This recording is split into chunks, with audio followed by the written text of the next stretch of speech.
the game rules respect my intelligence, the game respects my time, and then it respects my wallet. So it's a great one you can just have and feel good about collecting, even if it's not your main game.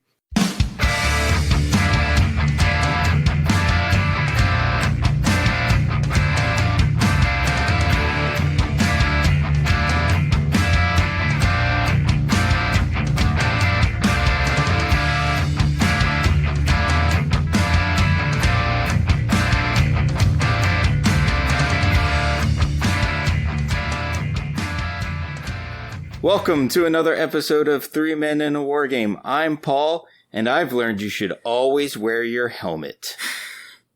Well done. I'm Kevin, and I do not sew, which is really to say I'm just lazy. This is Potter, and I think Season 8 is the best ever. Fuck off. Oh, man. And I'm Chase from On the Table Gaming, and I do not kneel, bad joints and all, so. Yes. And Chase sticks the landing. All right, guys. 3 Men in a War Game here for another Aftermath episode. We have Chase from On the Table Gaming, and we're going to be talking about a subject near and dear to his heart, which is A Song of Ice and Fire. Now, Chase, if you would like to formally introduce yourself and plug your podcast, please go ahead. Sure. I'm Chase from On the Table Gaming, and I run a podcast called On the Table Gaming, and we got a YouTube channel as well, and we mostly focus on A Song of Ice and Fire, but we like to dabble in other things as well. And I'm really excited to be on this podcast because I'm a big fan, and you guys do just a great job. So I'm excited to be here with you and to talk about maybe my favorite game of all time, Song of Ice and Fire, the miniatures game. Oh, well, now you're making us blush. Well, I mean, if it helps, I am also a big fan of Chase's podcast. So there's a lot of bro love going on here. Yeah, I was a huge fan when I started getting into A Song of Ice and Fire, and I found your show. So big fan here as well. Well, I'll bill you for all the games you're making me buy listening to your stuff. So you can send it to Kevin. The invoice is coming. Yeah, all invoices come to me, I guess. I get the hate mail. Kevin gets the bills. So this is our ongoing podcast of some length, Aftermath hype. We're basically talking about games we are excited to be playing coming out of the pandemic, since we haven't been playing games for the last checks watch 13 months now. And again, as we mentioned today, we're going to be talking about A Song of Ice and Fire. The questions, the guest. So Paul and Chris, why don't you take it away for us? All right, so. We're starting with our standard 10-minute elevator ride. Chase, give us the elevator pitch. Break down Song of Ice and Fire. If you have a short amount of time while you're going up, as Chop says, the Willis Tower with your 10-minute ride, how would you explain this game to somebody? Okay, deep breath in. and if I pass that halfway through, Kevin, you got to take over for me. So here we go. So, imagine a world where you took the amazing theme of Game of Thrones and you combined it with the nostalgia of what might you recall being like old rank and flank games. But now you've got smart modern mechanics that are really welcoming to new war gamers while not sacrificing any depth. So you get that whole package there. So when you sit down to play A Song of Ice and Fire, the miniatures game, what's great about it is that there's 3 layers to it. You've got the physical battlefield where you're going to be moving trays of miniatures. And so you're looking out of the battlefield and it has that epic feel. Provided you're not playing something like the Free Folk, you're going to see banners, you're going to see ranks of troops ready to go out there and fight. And the movement is really key in this game. So it might evoke something like maybe if you're like an X-Wing or Armada player, the importance of positioning and moving your troops. Where you place your trays and how you pivot and move them is really key to get your flank bonuses and get your charges off. But what's so cool about this game is that that's like one of 3 major layers with some smaller layers as well. So then the second layer you want to be thinking about is tactics cards. And you're going to have a faction tactics deck of 14 cards that really capture the flavor of your particular faction, like your Free Folk about outnumbering, swarming, and overwhelming your opponents. Your Lannisters about like kind of your subterfuge and counter plots and those elements. And as you add a commander, and you'll add in 6 more cards, so you've got a deck of really of 20 cards that you can play at certain triggers to change the ebb and flow of the battle. Then there's a third layer, and this is what really makes this game really unique, because when you think about rank and flank, you've got your trays smashing up against each other. And, sometimes that might not be super exciting, right? So you get the tactics cards, that keeps it fresh.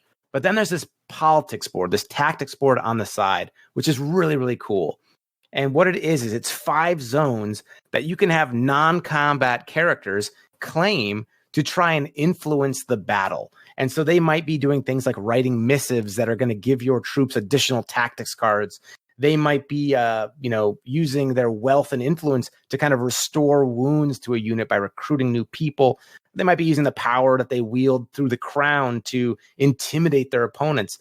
And so these kind of 3 core pillars mean that you've got a really fast, dynamic war game that is, you go, I go, but there's all these different things to be factoring in. And yet it's balanced to a way that it's never overwhelming and very accessible. But there's lots to think about. So it's not just 2 trays sliding forward and like they hit each other. Okay, now you roll some dice. Now I roll some dice.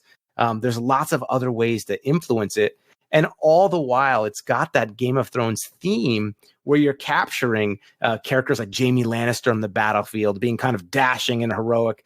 Or you've got your, Tyrion Lannister or Cersei Lannister moving around on the politics board and, tricking your opponent, having them fall into traps. So there's just a lot of these cool elements that build out around this. Kevin, I'm jumping through a lot of things pretty fast, but what might be some other things that stood out to you for this game? Well, what I want to say is we should just like snippet that for you and let you just post that somewhere, because that was probably the best 2 to 3 minute description I've ever heard of this game. Like Simon should just hire you. That was insane. I was figuring we wouldn't even need Chops to talk after that.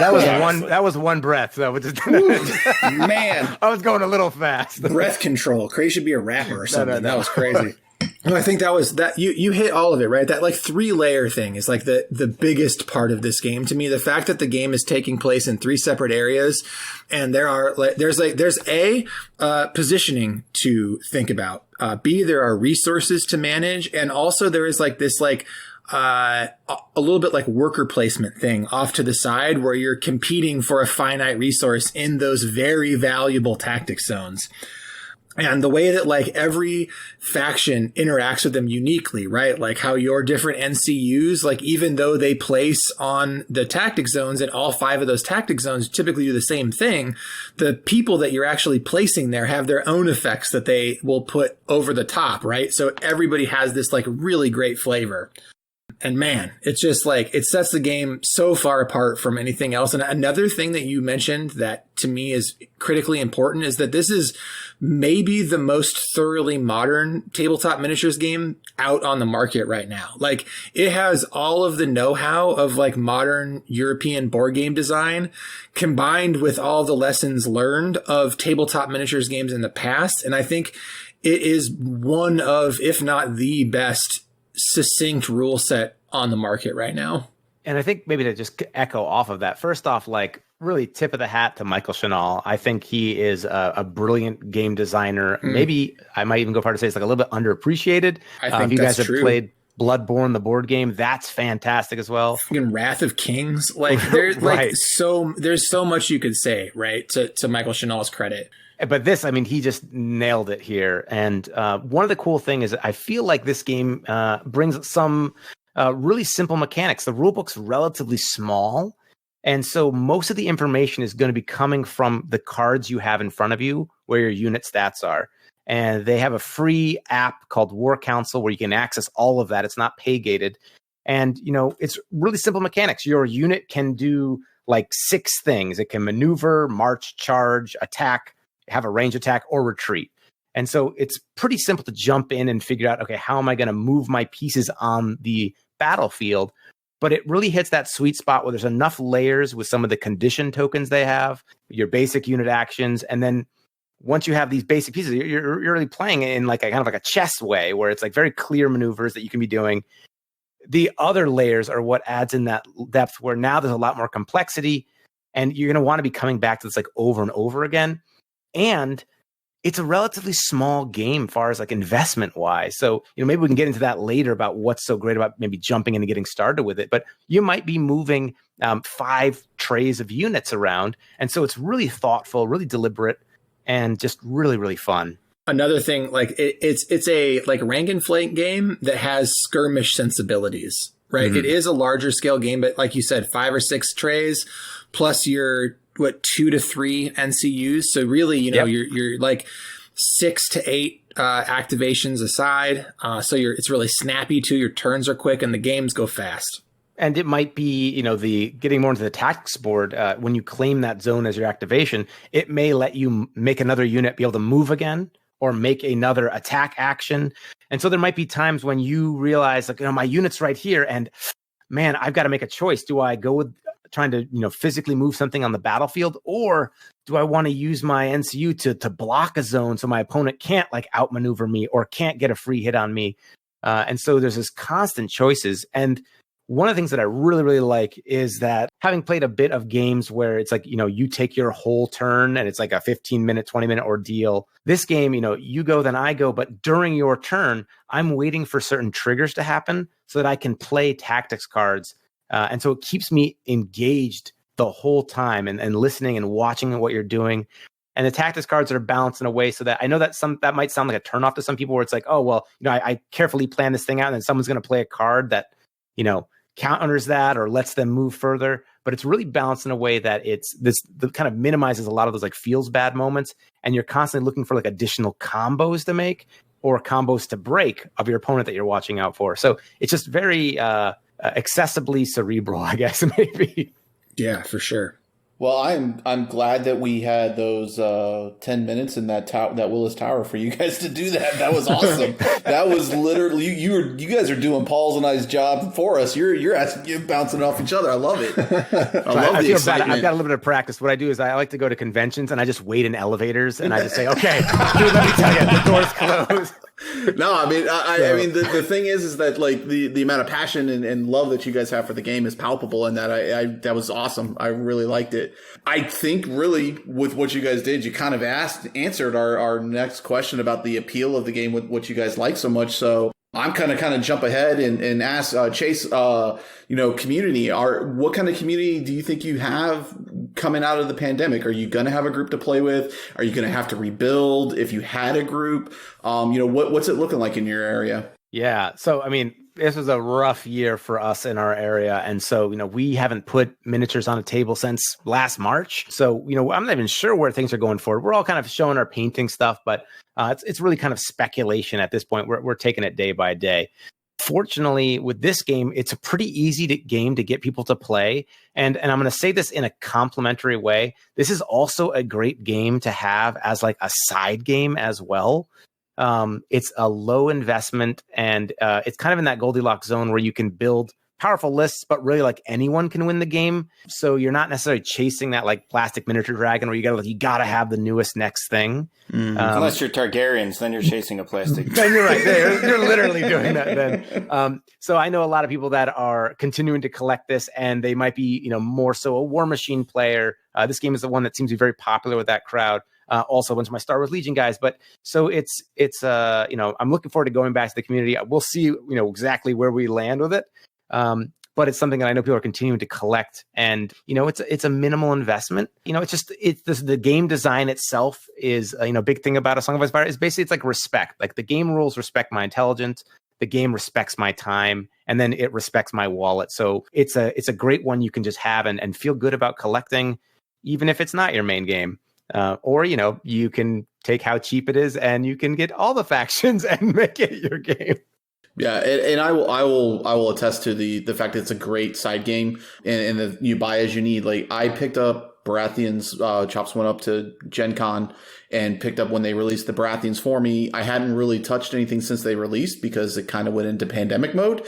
And I'm just now starting to, pick stuff back up. Like I've got the Renly Hero Box models sitting right in front of me. I finally found somebody that had some freaking berserkers for my Starks, finally in stock. So yeah, I attest that. Like it's easy to pick up. It's easy to grab, as your side game. And like you said, the price point is really good for it. As far as demoing the game for people, what do you think the best way of approaching that is? So this is really controversial, and I'm not going to say I do it the right way. And in fact, I know a lot of people disagree with me. First of it always depends on the level of skill your opponent has, and how familiar they are with games. So what I found is that for this particular game, the miniatures are pre-assembled. And so it makes it a lot more accessible to people who maybe don't play traditional war games. And so a lot of times I get people that are coming from a board game background, or actually a lot of people coming from a card game background, and they like the idea of the tactics cards layered on top of the miniature game. And so, trying to kind of size up what their experience is. And if they're relatively green, I'll start off by having them just move the units, and we go over maneuvers and basic battlefield play. And so they'll move their units up, and then at the end of the turn, when they've run out of physical units to activate, I'll say, okay, well, we also have these non-combat units. And then we show them how they interact with the tactics board. And then invariably at the end, there's not that many, at the end of your turn on the first turn, there's not that much to necessarily do in the tactics board regarding like combat. So invariably someone's going to take the draw 2 tactics cards, Wealth Zone, and then I'll introduce tactics card. And then we're at the end of the first turn and they've learned how to move their units. They know how NCUs work, and they've got their tactics cards and have experienced the triggers so that when you're reading over them, they're like, oh yeah. Then you start turn 2 and it's like, now we're ready to get into combat. How you want to start using these things. I know some people, you wouldn't necessarily always play competitively, activating your NCUs at like the end of the round as the last thing. But I find it really simple to like help them understand the basic concepts. And so then once they know the building blocks, now you can start turn 2 and get into the smashing stuff, having fun with it. That to some people, I've had people say that it feels kind of like dumbing down or things like that. But I'm just trying to get the vernacular out there so the terms of the game, and so that we can run from there. Yeah, I don't think that's dumbing down. I think that's showing the chunks of it, right? Like you're building that scaffolding, so this way people get that idea of the game, right? Like a demo is a demo, right? It's not a game, right? Exactly. Right? Yeah, you're trying to show somebody everything that's in the layers to show them what the game's about. Like you're not trying to show them how to competitively smash face. Right. Undefeated in my demo games. I'll just be just kidding. I'm not. Like if you're undefeated in your demo games, you're doing demo games wrong. Exactly. Yeah, wrong. So wrong. That like piece of foundational knowledge, that's really important, right? Like trying to determine what level of foundational knowledge a person has, because, I think a lot of us take for granted that most of us, in this hobby, at least those of us, in the hobby enough to make podcasts, have been playing games for a long time. Right. And it's like when you hand somebody that's older a video game and they've never played it, and you're like, just jump on that thing's head. And they're like, why do you know to jump on its head? Right. And it's because we played Mario when we were 5 and we just know that that's what you do. And not everybody has that. And really wargaming is a niche hobby that's just like, it's just coming out of being niche, right? It still is. And it's just starting to hit more mainstream appeal as like Games Workshop's reach expands further and further. And so catching people, especially coming out of the board game hobby, which is exploding right now. I think that's a very, very critical thing to do, is evaluate that level of foundational knowledge and respect the knowledge that they have, but then give them the pieces that they might not have one at a time so that they can put it together in a logical way. I think that's actually a really good way to do demos, especially with a brand new player, right? I agree. I think, like I said, I think scaffolding it like that is a fantastic approach. So, and I think the other appealing thing here is you can really get people hooked on is the fact that if you don't like painting, you don't have to paint these miniatures, right? Like you don't even have to build them. You just get them out of the box, put them on the table, and you play with them. And like they're different color plastic, so you at least have that, right? Like if you don't ever pick up a paintbrush, you can still play this game, and unless you're playing against the same unpainted faction, you're going to know which minis are yours and which are theirs. And I know the miniatures are amazing. And so they are approved by Dark Sword Miniatures. And then now, more recently, Big Child Creatives are the ones that are sculpting them. And they look, so fantastic for what they are, right? Single mold, plastic miniatures. If you are someone who's really, I don't want to say maybe elitist, but if you're like, you feel like, the miniature quality is like the end all be all of your gaming experience, and you kind of look at these, they maybe don't hold up next to a Games Workshop, $200 sculpt thing. But for what they are fantastic. Like I would challenge you to find this type of miniature at this quality from like any other game system. And Cool Mini or not, like they have some experience making cool minis. And I would just say, like, right, for people that are maybe critical of that, like, you got to look at these. They're really good. And that accessibility piece, like, this is a game that is making more war gamers. And you've got to give it credit for that people will jump in and they want to paint these and be like, I can take that risk. And if you are someone who's really into the hobbying aspect, even though these miniatures are single mold, like there's still a lot of detail on them. And you got this whole tray, and people are doing fantastic stuff with scenic basing for this game. It's just amazing the sort of things people are doing. Agreed. Yeah, there's a whole lot to like about it. And, a thing you guys have been going around is what we would call the Christmas morning test, the Steam Forge games patented Christmas morning test, where this game like passes it in spades, right? Like, we'll get into it in the next question a little more, but like it doesn't take anything for that accessibility barrier, right? You open a box and you're playing in like 15 minutes. Yeah. It's so fast. And I think that's oh, go ahead. And I just think, and it's, the theme actually really helps. Game of Thrones was really big. I know season 8 was, is disappointing too soft a word. The best season ever. Just think how maybe disappointing that was. This is equally awesome. Like, we're not equally awesome, but like how bad season 8 was. This game is that much gooder, like better. It's inverse. So you get hyped about it. All right, so we talked about demoing and communities and stuff like that. So you give a demo, somebody's like, "This was really cool," gets excited about it. What do they need to be able to get into the game? This is where it gets kind of crazy, is you can buy a starter set and have a 30-point army. And depending on the faction, you could have like between like 30 to like 36, maybe 40 if you really stretch it, like on a Targaryen starter set. But, those starter sets are, they're like about $100. And you might see them as low as $70 some places if you really shop around. And you get, your tokens, your game modes, your rulers, your tactics board. You usually get 3 to 4 units, and then your NCUs. And honestly, for if you're paying full price $100, you buy one more unit, and you've got your 40 points, which is the standard game mode. You can still play at 30; it's totally fine. But 40 is kind of the more traditional game mode that you play at. And what's really awesome about this is that besides all the different types of units, if you want to have a kind of a combined arms force where you've got your, archers or your cavalry or infantry, you can also buy something called the Heroes Box. And if you've played maybe War Machine or Hordes, you can think about just how much the game changes when you switch up your caster or your warcaster. In this case, your commanders, you can buy a hero box, and that box might come with like 5 commanders that each have their own tactics cards that open up another style of play. And they can be used as attachments on the units, little add-ons that give abilities, or as the actual commander, which give you the tactics cards. And so with one box purchase, you might open up 5 different styles of play with the army force that you have.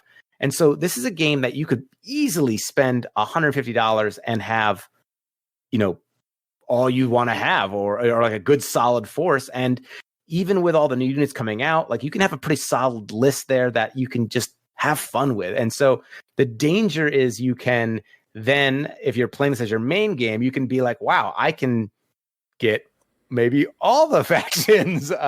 Or if you're playing another game as your main game, and this is your side game, like you can spend a minimal investment and have things that you could paint, you don't have to paint, and have a lot of fun. Yeah, and to echo that, there's a new faction that's releasing at the end of this month, early next month, right? The Greyjoys, that I've been patiently waiting for since the Kickstarter. And just to do this credit, because I just looked up the math, I spent $156 on my Greyjoy purchase, and I'm going to get 82 models for my under $200, and that $200 representation and those models, it's a hero box and a starter box plus 2 unit boxes. And so the amount of variability that I'll have, like I won't need to make another purchase maybe until they release more units, right? Like it will be everything that I need to play and to iterate on my lists. And if you think about other war games, there's nothing that even comes close to that on the market right now. And that goes back to the idea I was talking about before about like respect. Like I play this game, I have a great time playing it. It doesn't take too long to play. It doesn't cost too much. And, I feel really good about it. I'm not making any of those purchases. I played a little bit of X-Wing, and there were a few ships that I ended up tracking down because I really wanted like a single card. And, I love that game. It was so much fun. And I did feel at times like, I feel like am I like a rube here, like having to buy this thing? Like, am I getting taken advantage of in a weird way? I don't have those kind of feel bad moments when I'm playing this game. You're not having to like chase specific unit boxes to get, essential items. That wasn't a diss on X-Wing. I love that game too, but it's like a different experience. No, Sure. you're right though. Having everything self-contained like that is important. Yeah, and it really is like a huge strong point of the game. I mean, outside of the fact that, again, like we talked about, rock solid rules. But yeah, well, going back to the question, what does a person need to jump into the game? Really, a starter set and a hero box. And as Chase noted, if you look hard enough, you can find, that purchase can be about $100. And all of a sudden, you've got a lot of different things to play with and experiment with and get your feet wet and really start playing the game. And that investment, like saying $100 with options, is like very rare. Like that doesn't happen in a lot of games at all, period. And for the Stark and Lannister starter set, it's a combo set. That one's a little bit more expensive. It's like 120 something, maybe a little bit more. It depends on where you look, I guess. But that actually has Starks and Lannister. It's like a 2-player set. And that's really cool. And that kind of speaks to maybe the board game sensibilities a little bit there, where, all the tokens are included. You can just buy that and you're good to go. So that's a great entry point. It's one of those things you can buy and you have enough for you and a friend to play, or you're buying these other individual starter sets. One thing I do have to say in full disclosure. So one of the things that's great about this game is the support it's had from CMON's game designer, Michael Chanel, and lead developer, Fabio Curry. They've done a fantastic job engaging with the community and also putting out additional supplemental scenarios and really just keeping sure that the game is vibrant. I do know that there have been some board gamers that have been hoping to have more of like a completed experience where you buy the game and it's good and done and that's it. And what CMON's doing, and for war gamers, this is maybe a little bit more expected, is every like 12 to 16 months, they have a cycle where they'll update some things. So some cards will change, for example. And they put the rules online for free, and they have this War Council app, which is a free app, which gives you all the unit cards in there and tactics cards. And what we're coming up on now is after, I guess it's been maybe 3 years now, they're doing their first big update in which they're going to provide a card pack, right? And that always, like, everyone's like, oh my gosh, is this like a 2.0 sort of thing? It kind of evokes a fear. The reason they're doing it is because up until this point, they have not updated or done any changes to the tactics cards. And this is going to be an update where the tactics cards will change. And those are such a fundamental part of the faction identity. It really kind of put them in a corner where a faction that was designed in, 2017 during the Kickstarter, those tactics cards were set in stone. They could change the units and tweak things, but they, as long as they didn't touch the tactics cards, they were kind of stuck in a corner here. And so we are just coming up into this new 2021 updated version. So those tactics card packs are expected to be releasing somewhat soon, and they're going to go up on the app for free. But if you want to have the physical cards in your hand, there's going to be some sort of pack that you're going to buy. We don't really know the exact sales value of that yet. But so that might be something you would pick up as well. But, really, I think this is a selling point. I think it's really important that they do follow the game so closely and keep trying to make sure it's balanced and really well thought out. And, like I said, some of the board gamers and collectors, they were kind of, maybe sometimes I've heard voices being like, what, why would they update it? Like, just keep it, one way forever. That's not really how war games work. So that's not how they work. Yeah. They've never worked that way. I think it's such a good thing. And I love that they're doing this. Yeah, I think they are very good caretakers of this game. Like in terms of like curating and making sure that the game is in a good state, I think that you shouldn't fear change. I think it's one of those things where a lot of change can be a little nerve-wracking, but the guiding hand of the company that publishes the game, pushing the game along and steadily improving it, proves that they care about the game. And that they will continue to support it. And I think you should be very optimistic, especially like, I think any rational person who's reading these updates and reading the rationale behind the updates and then following the rationale through the actual mechanics. If you've played this game, every change they've made has been positive. So It's definitely you should be looking at that with optimism. And that's like, if you buy into the game now, you play with what you have now and you have a really good time with a great game, and just expect that it's going to get better in a couple months. Exactly. Yeah, I agree with that. I mean, I've enjoyed it. I had fun pre-pandemic doing our first tournament with it. And it just stinks that I haven't got to play more because the cards and the changes they're showing, I want it now and I want to play now. Like I'm like as a Baratheon player, my only negative is Stannis is getting too much where's Renly stuff. Fair enough. Yeah, fair enough. I can also speak from like a privileged position where I'm about to get a whole faction full of stuff that just comes with the 2021 cards. Oh, and that's fantastic because their new release, starting with the Greyjoys, their new release way they do factions is that what they used to do is they'd have the faction starter set come out and one unit, and then like the next month they'd have another unit come out, and then another unit come out, and then the hero box. Now they're just dumping it where the faction comes out with the starter set. It's like 2 extra units and the hero box all available at launch. So if you want to play competitively, and if you are someone coming from a competitive wargaming background, you can jump in there and you have a lot more pieces to work with, and you can jump in and play with everybody else, no problem. Now, you could do that before. You just would also include neutrals. There's a faction that lets you take some mercenaries in your forces, and you'd use them to compensate. But now you could just play full straight out Greyjoys right from the get-go and be ready to rock. Yeah, and that's going to be what I'm going to do. Oh, man. And the miniatures look so great. So I know this is audio only, but well. Yeah, they're very good. I'm so excited. Yeah, I think that's actually a really good change, because there's nothing worse than, especially once a lot of the factions got fleshed out, for the Baratheons and Targaryens to only have what was in the initial box is kind of frustrating. It was, I mean, they were still fun to play, but it took a while for like the Rose Knights to come out. It took a while for, the hero boxes to come out, so, and I see why CMON does it, because again, it's a release schedule. It keeps people wanting more. It keeps, it's that, carrot that you're dangling at the end. But when you release a new faction, having that warm and fuzzy of, I have all my toys. I can play competitively against my friends. I don't have to finagle and figure out how to make this starter box work for me to play full-size games for the next few months. Like, that's a better warm, fuzzy feeling from a customer experience standpoint.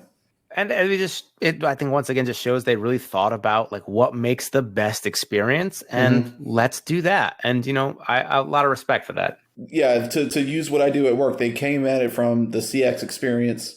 And they really looked at it from a customer's viewpoint.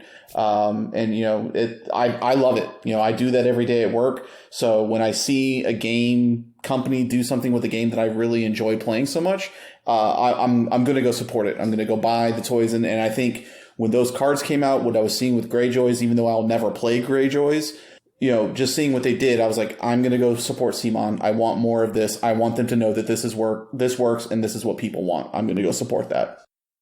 And then depending on how closely people follow the CMON and A Song of Ice and Fire community, they may not know that there was a lot of information about organized play that was going to happen in 2020. And none of it happened because of the pandemic. And so what it looks like, and I don't have any inside information on this, but it looks like that just got delayed and they're sitting on it and they're waiting for things to open up to deploy. They had made some video trailers of stuff they want to do with their app, et cetera, and have this big organized play system. It looks like they're just sitting on it and waiting for things to clear up. So I think this game is going to really bounce back hard when things do open up more regularly around the globe. Yeah, hopefully. I mean, it's a good game for competitiveness, right? The rule set's easy but deep. Mm-hmm. Which I think lends itself to that competitive side of things. And one thing I do have to say, first time we ever talked about this game, I was very hesitant because it was coming from Cool Mini or not. And they, at that point, had just kind of squandered Wrath of Kings.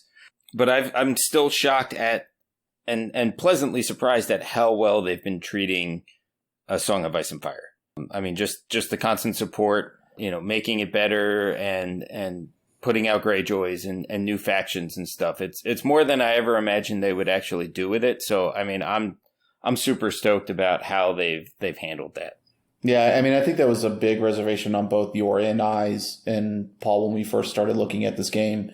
But I agree. I mean, they've shown it a ton of love. I mean, they continue going back and, every now and then sprucing up and touching the factions that are already there. I mean, Starks are getting some new Umber stuff coming out here in the future. And so they're not leaving these, their older factions, in the wind. They're showing them love. They're giving them stuff here and there, but, not going crazy kind of like you would with the bigger companies and the bigger games. Like they're making sure their SKU doesn't get bloated in those factions, and they're giving them the love when they need them. And I think that's a real good way to show the game the treatment that it deserves and the respect it deserves. 100%. All right, so I think I know how Chase is going to answer this one. But once everything does open up and you start going to the game store regularly, Chase, do you see this game being one of your top 3 games? Top 3 games, 100%. Are you kidding me? My goodness, sir. Way to lob that softball. I feel like I have no further comment at this time. Well, then I guess that question's something Chops needs to answer, because we all know how he is. Well, here's the thing that may be a surprise, right? Because locally, I'm known as the community organizer for Marvel Crisis Protocol. Also, I've been a competitive Malifaux player in my past, and right, it's like I wear my love for those games on my sleeve. But you ask me if Song of Ice and Fire will be in my top 3, and I've been cagey about my top 3, but I will not be cagey in a definitive statement that A Song of Ice and Fire is my number 1 game coming out of the pandemic. Ooh, it is the game I am looking forward to playing the most. It is the game I want to play the most. It is one of the only games that I played with my pandemic gaming partner, Aaron, through the pandemic. And I have a huge amount of desire to play this game as much as possible coming out of lockdowns. So it's not just in my top 3. It has a definitive number 1 spot. Wow. Did not expect. I mean, I expected it to be in your top 3. Did not expect it to be your number 1. Yeah. No, especially I am getting my favorite faction, my favorite characters from the book. That comes out on Friday, sir.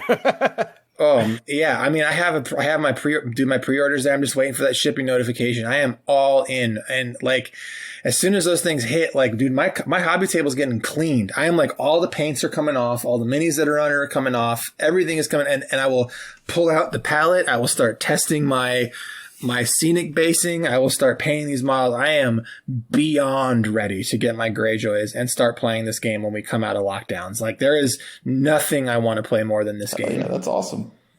I guess I have a little follow-up question there for you, Kevin. Will this be the first game you play when you can go back out? So that depends on scheduling, right? If I can line up a game with local legend Brian Kerr, probably. I will definitely try and get a game. But otherwise, we do have a pretty large community here. At least we did before coming out. But the thing is, most of my closest wargaming friends play Malifaux, so it's very likely that my first game coming out of lockdown will be playing Malifaux.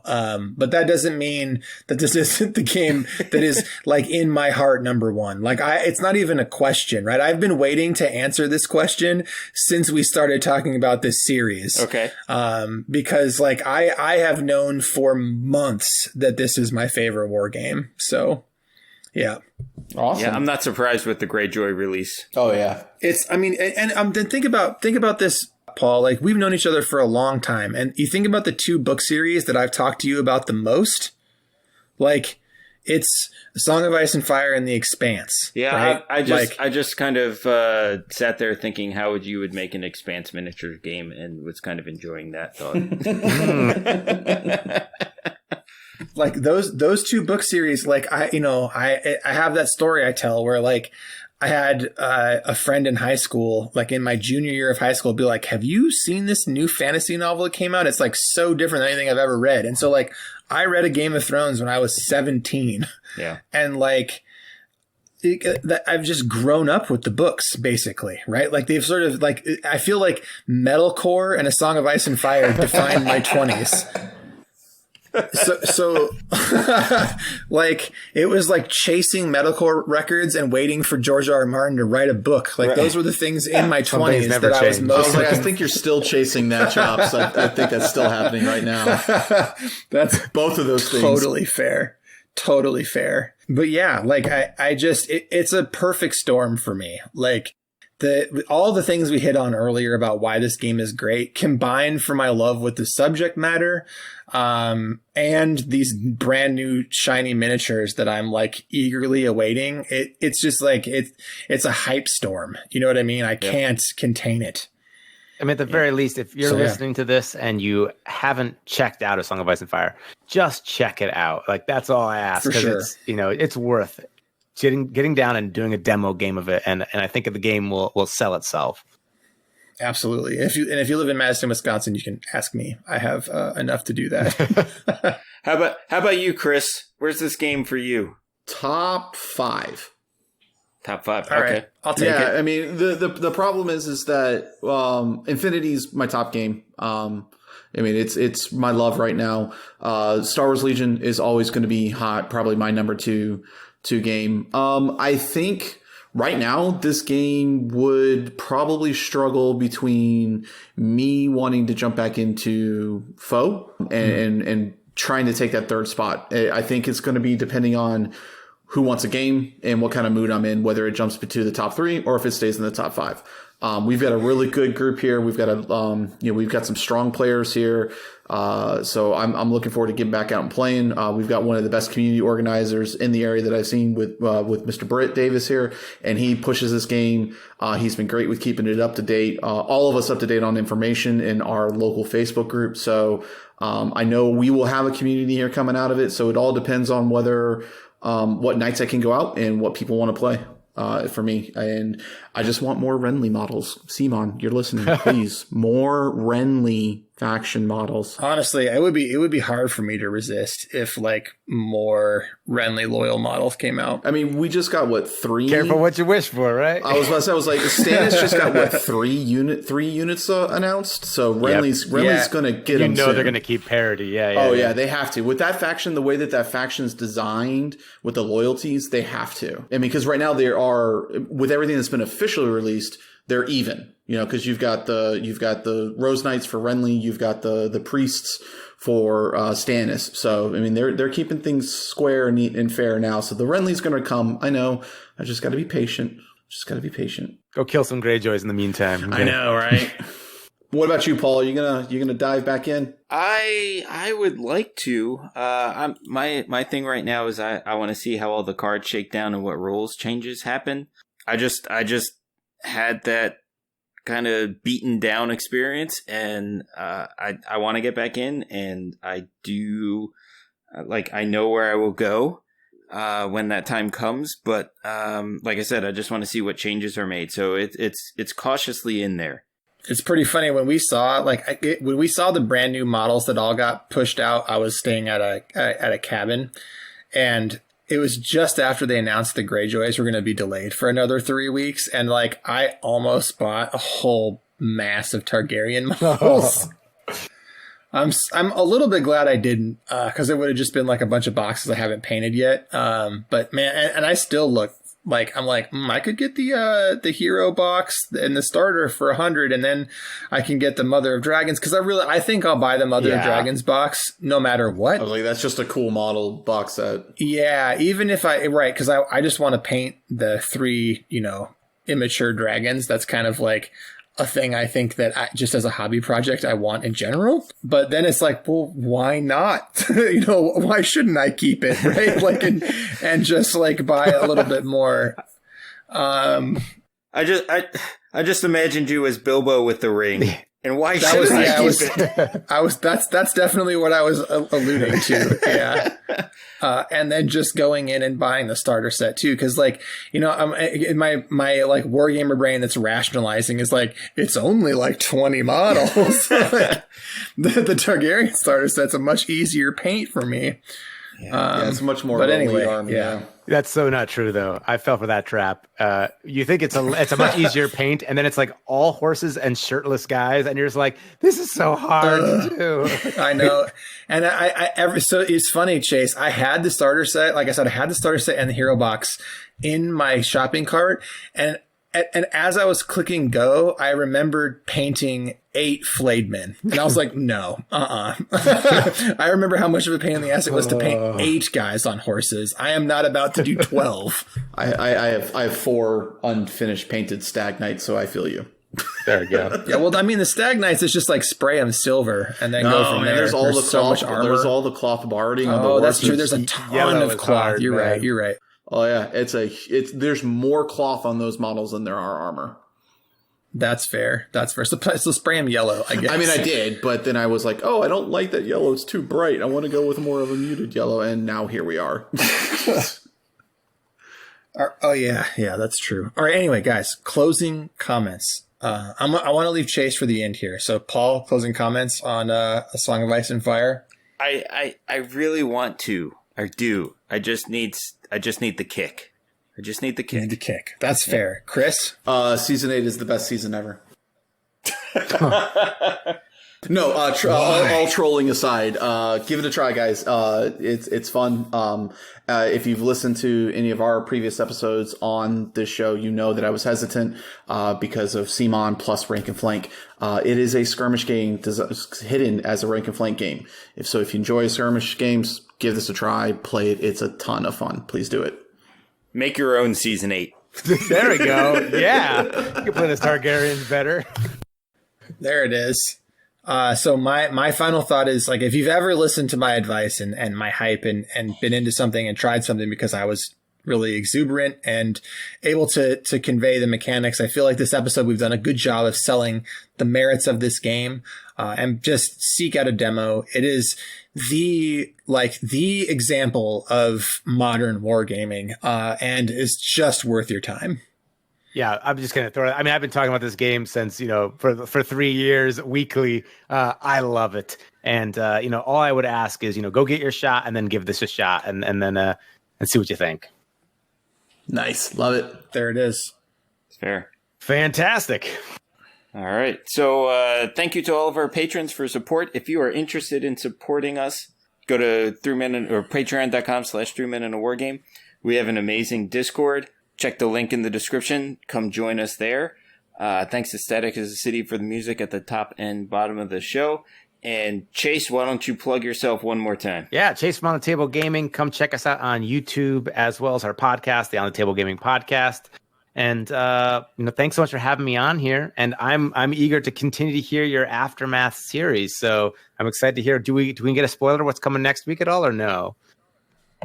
You'll have to listen to. All right, I'll wait. Music. I'll be waiting. I'll just keep refreshing. I tried, guys. I tried to get something out of them. We'll say it's a game that's near and dear to all three of us. Right. Yeah. Yep. So there's your hint. Well, you would have already heard it. So yeah, this makes no sense in context. No, I'm thinking even beyond that, right? Beyond that. So you'll have to listen to after the music on this one for your hint. That's true. Yeah. Yep, fair enough. Yep. All right. Send us off, chaps. Bye.